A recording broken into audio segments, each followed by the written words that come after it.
दिया। अगर ये भगवान होंगे तो लोगों को कहना पड़ेगा कि राजा बलि के यहाँ भगवान को भी मांगने की जरूरत पड़ गई। और संत होंगे तो 3 पग लेके जाएंगे। जैसे संकल्प हुआ, शुक्राचार्य जी ने कहा संकल्प हो जाएगा तो बात बिगड़ जाएगी।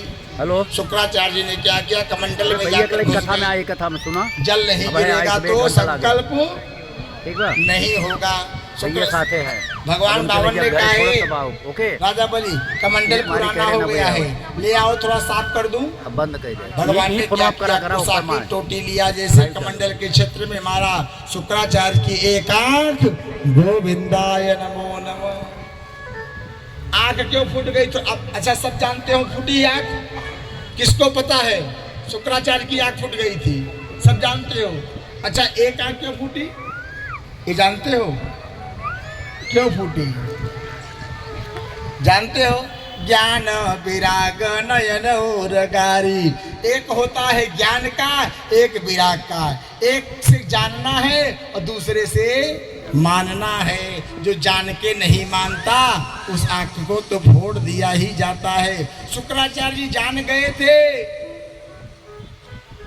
कि ये भगवान हैं, तब भी दान करने से बलि को मना कर रहे थे, मानते नहीं थे। इसलिए भगवान ने कहा हे बलि धन्य हो तेरी आंख जो मुझ परमात्मा को पहचान लिया। उस आंख को तो प्रणाम है, लेकिन जिस आंख से तूने पहचानने के बाद नहीं माना उसको तुम्हें फोड़ ही दे दिया तेरे आंख। प्रेम से क्या बोलना पड़ेगा, समझ पा रहे हो ना? हम इसलिए बार बार पूछे जा रहे हैं, आपका समय बेकार ना जाए। कथा में आए हो तो खाली हाथ भले आए हो, लेकिन कुछ लेके जाओ। क्या लेके जाओगे? कृपा लेके जाओगे। महाराज कृपा जेब में है? जेब में तो पैसा है, कृपा कहाँ है? कृपा हमारे सर पे है, जो दिखाई नहीं देता है, सर पे नहीं दिखाई देता। प्रेम से बोलना पड़ेगा श्री शुक्राचार्य भगवान ने कहा का हे परीक्षित, जैसे संकल्प हुआ भगवान ने विराट रूप बनाया। जैसे भगवान ने विराट रूप बनाया, आज राजा बलि ने क्या किया? अतल देखता ही प्रारंभ किया। एक कदम भगवान पहला कदम रखा, अतल वितल सुतल रसातल महातल पाताल तल ले लिया। दूसरा तल में पग में भूर भुवः स्वः जः मः तप ले लिया। यहाँ तक कि ब्रह्मांड कटहा में छिद्र हो गया, उनके छिद्र से गंगा मैया आ गई। राजा बलि संकल्प कितने पग का हुआ है?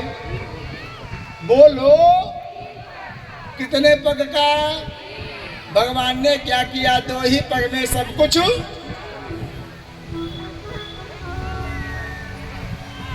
भगवान ने कहा हे राजा बलि, जो दान करके, जो संकल्प करके नहीं देता है उसे तो नरक में डाला। या तो तुम संकल्प पूरा करो या तो तुम नरक जाने की तैयारी बनाओ। क्या करोगे? इतने में राजा बलि की पत्नी विंध्यावली कहती है ले लो बलि, ले लो। बड़ा कहते थे मेरे वैभव है, मेरा वैभव है।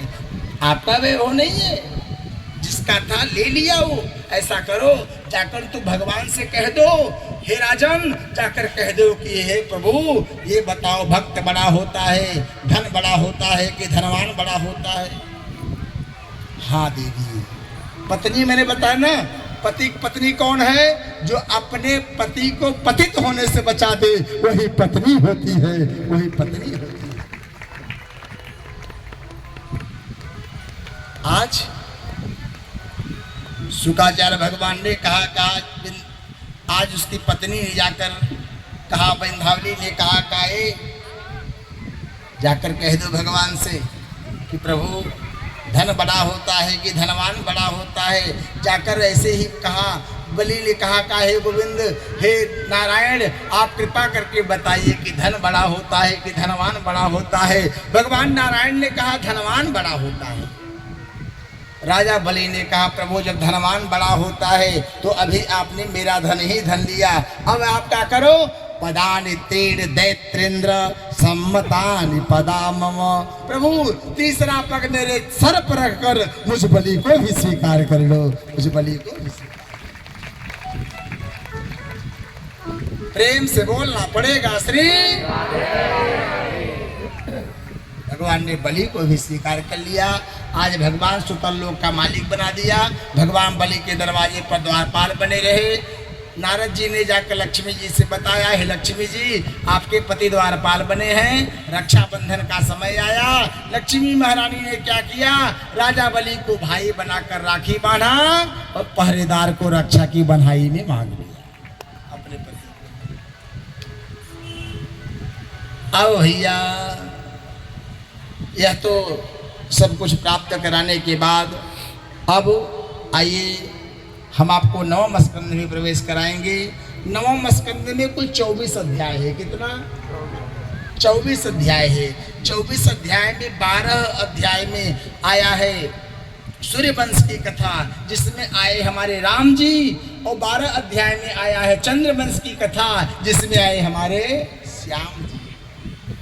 राम और श्याम नवम स्कंद में आने वाले हैं। आप सभी मेरी माताएं बहनें से धैर्य बना के बैठो। जब भगवान आएंगे ना तो क्या करना है, उन्हें मुझे बांधना है। कैसे बांधना है? न तो रस्सी से बांधना है, न तो धागे से बांधना है। कैसे बांधना है? प्रेम रूपी धागे से बांधना है। प्रेम से बोलना पड़ेगा श्री राम। इधर शुकाचार्य भगवान ने कहा था, परीक्षित, अब मैं आपको पहले सूर्यवंश की कथा सुनाता हूँ।